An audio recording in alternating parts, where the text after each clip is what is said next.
పూరా లోకల్. తెలంగాణ ప్రభుత్వంలో నూతనంగా ప్రమాణ స్వీకారం చేసినటువంటి ముగ్గురు మంత్రులకు తెలంగాణ ప్రభుత్వం శాఖలను కేటాయించడం జరిగింది. 3 రోజుల క్రితం ప్రమాణ స్వీకారం చేసినటువంటి గడ్డం వివేక్ కార్మిక శాఖ, న్యాయశాఖ, క్రీడా శాఖలను కేటాయించడం జరిగింది. అదేవిధంగా వాకిటి శ్రీహరికి సంవర్ధక శాఖ, కమర్షియల్ ట్యాక్స్, అదేవిధంగా అడ్లూరి లక్ష్మణ్‌కి ఎస్సీ, ఎస్టీ సంక్షేమ శాఖను కేటాయించడం జరిగింది.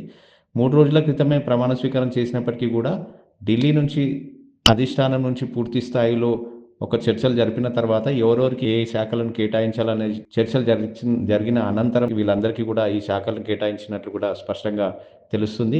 అయితే వీళ్ళు ముగ్గురు కూడా మొదటిసారి ఎమ్మెల్యేలు కావడం, గతంలో వివేక్ ఎంపీగా పోటీ చేసినప్పటికీ కూడా ఆయన ఎమ్మెల్యేగా మొదటిసారిగా పోటీ చేయడం జరిగింది.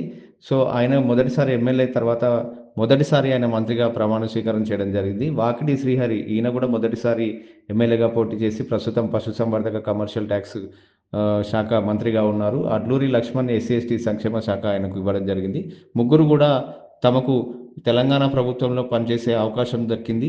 ఎలాంటి శాఖలు ఇచ్చినా కూడా మేము స్పష్టంగా ఈ మంత్రి పదవిని మేము అందరికీ ప్రజలకు అందుబాటులో ఉండే విధంగా మేము కృషి చేస్తామని చెప్పేసి కూడా ఇప్పటికే చెప్పడం జరిగింది. ప్రస్తుతం వీళ్ళకి వచ్చినటువంటి శాఖల ఆధారంగా ప్రస్తుతం అందరూ ఎమ్మెల్యేలు కూడా వీళ్ళందరినీ కలిసి అభినందనలు కూడా చెప్పడం జరిగింది. సో, మొత్తంగా కూడా గత 3, 4 రోజుల నుంచి ఎవరికి ఎలాంటి శాఖ వస్తుందని చెప్పేసి కూడా ఎదురు చూసినటువంటి ఈ మంత్రులకు ఈ శాఖలు కేటాయించడం అనేది కూడా ప్రస్తుతం మంత్రులందరూ కూడా ఆనందం వ్యక్తం చేస్తున్నటువంటి పరిస్థితి మనం ఇక్కడ చూస్తున్నాం.